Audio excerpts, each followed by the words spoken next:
Haseyo Buyaimnida!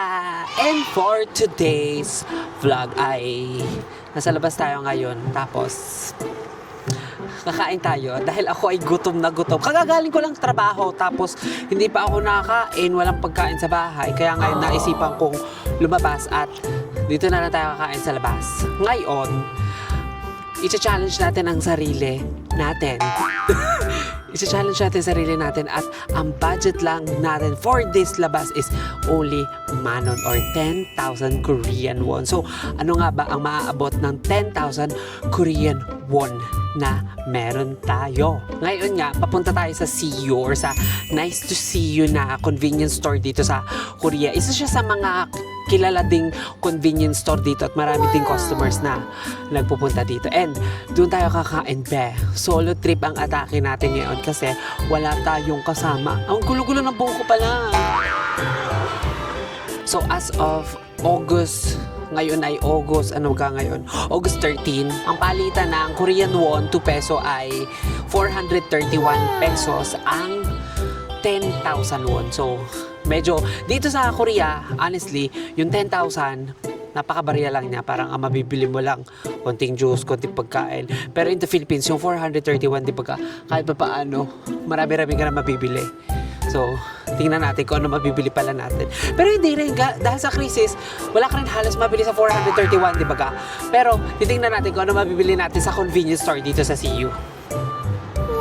So, yan nga pala yung itsura ng store na CU.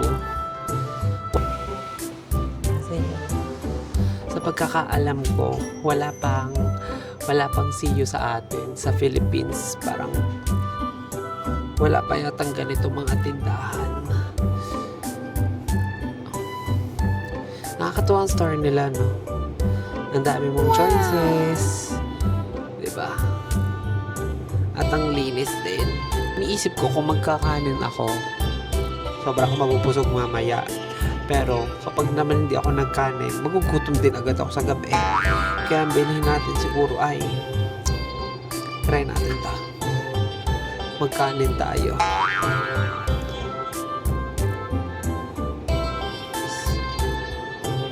₱5,700 Korean won lang. May kanin at saka may ulam. Meron din naman ditong microwave, kaya papainit na lang natin dito. Tapos dito na rin tayo kakain, mag-dine in tayo. Tapos di ba?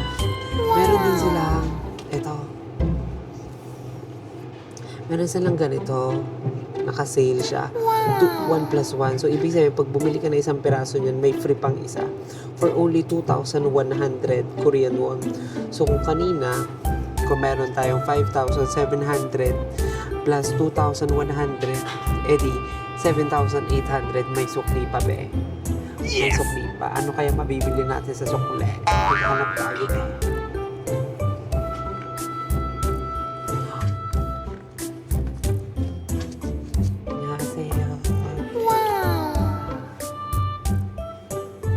여기서 먹을 거예요. 먹으세요.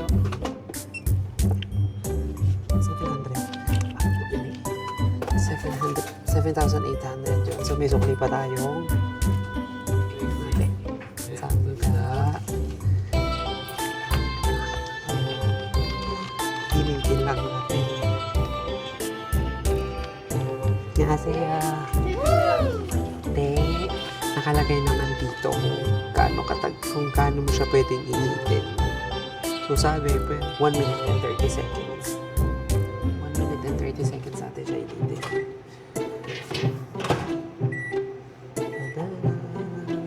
Bigla akong naging introvert. Ang tahimik kasi. Bigla akong naging introvert, be.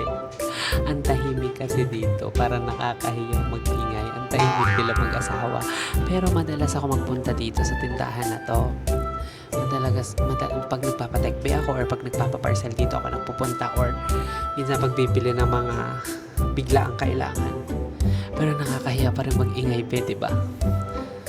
So, meron tayong kanin kanina na 5,700 plus ito na buy one take one na 2,100. Diba? Dalawang piraso na 2,100. 2,000, ang 1,000 is around 40 pesos. So, 80 pesos. 80 pesos. 40 pesos ang isa. So, 80 pesos ang dalawang to. Tapos yung kanin ay tumataginting na 200 pesos. So, sa mga bagong parating, wag kayong magko-convert. Wait lang. Nandiyan na yung kanin.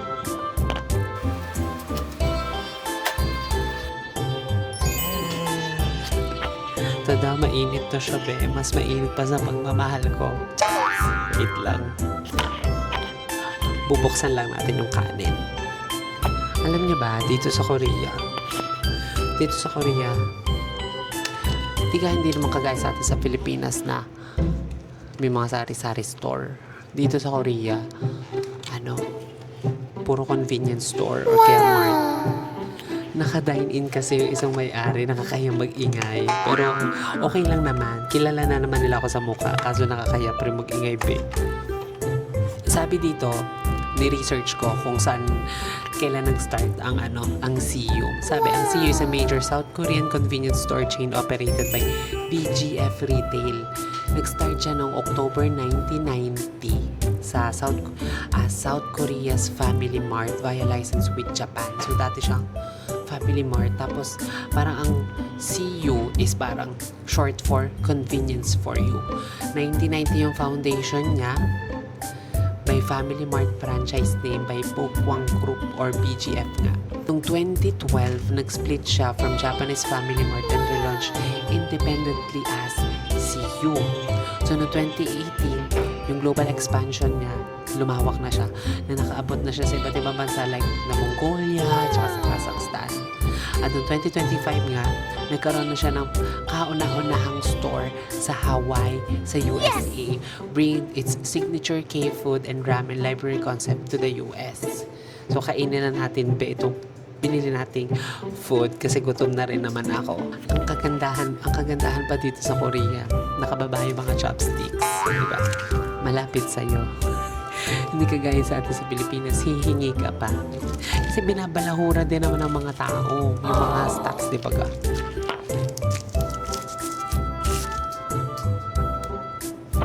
Nag-i-inventory yata si mother. Napansin ko dito sa Korea, usually, yung mga duty, it's either yung mga part-time or silang may-ari ng mga family business. Kung sino yung pamilya, sila rin yung nagpapatakbo. Parang, alam mo yung sariling negosyo, sila yung na-duty. And karamihan talaga ng mga convenience store dito, family business. Hindi pa kasi ako nakain, kaya sakto-sakto, gutom na gutom ako, be.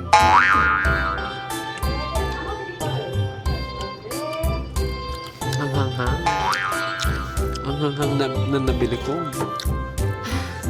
Hanghang. Tapos malambot yung kanin. Masyado siya matubig. Ano mo yung mga karne niya?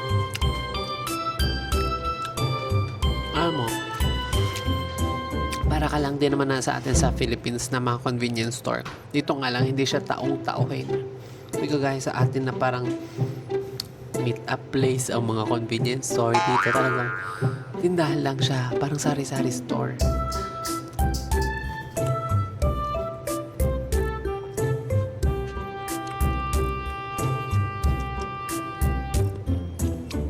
Tsaka alam mo, fresh na fresh yung mga pagkain. As in, ewan ko ba, bakit parang kahit umabot na siya sa parang malapit sa expiry date, fresh pa rin. Kasi isang beses ako nabigyan din ng pagkain galing sa sa kabilang convenience store. Nabigyan ako ng, kumbaga sa atin, yung expiring binigay sa akin. Pero mabait naman yung may-ari.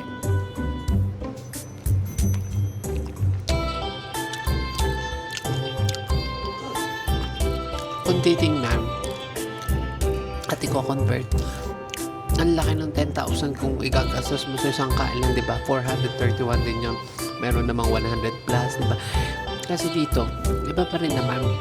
Hindi naman porket hindi naman, iba kasi yung paggastos. Parang dito, maliit lang yung 10,000 noon. Pero sa atin sa Pilipinas, malaki na yung 400. Diba ga? Pwede ka nang bumili ng bigas doon, bumili ng ulam.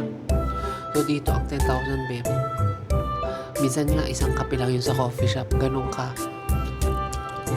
Ganun yung difference niya. Tsaka ang comfy kumain. Hindi ka guys sa atin sa Pilipinas na sobrang ingay. Gusto ko maingay, pero dito parang pag kailangan mo magmuni-muni, di ba?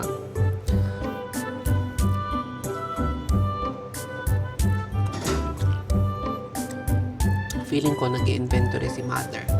At saka nakakatuwa, di ba? Parang yung mga suki ni mother, di ba? Binabati din niya. Tikman naman natin tong nabili kong drink na 2,100 won. Actually, pagod na pagod ako today. Pagod ko sa trabaho and ang sasakat ng katawan ko, ang sakat ng kamay ko. Karma na ba to? Or talagang hardworking lang ang person? Wow!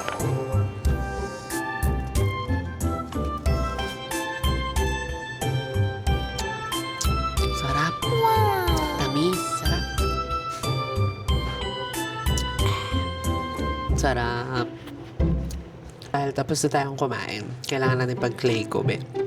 Clean as you go.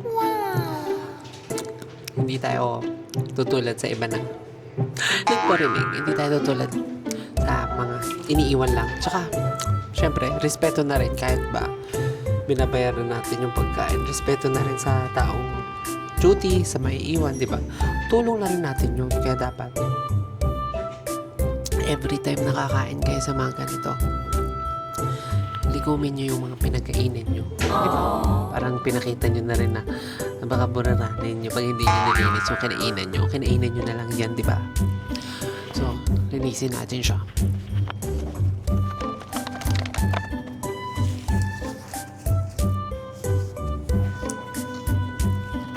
Itabi na rin natin yung free, yung 1+1 bed. Hindi natin ito malalaklat lahat today. So, iuuwi na lang natin siya. Take out sa bahay. Wow! Tapon natin siya sa tamang tapunan ng bed. Wow! So, dito. Yan. Tapon natin dito.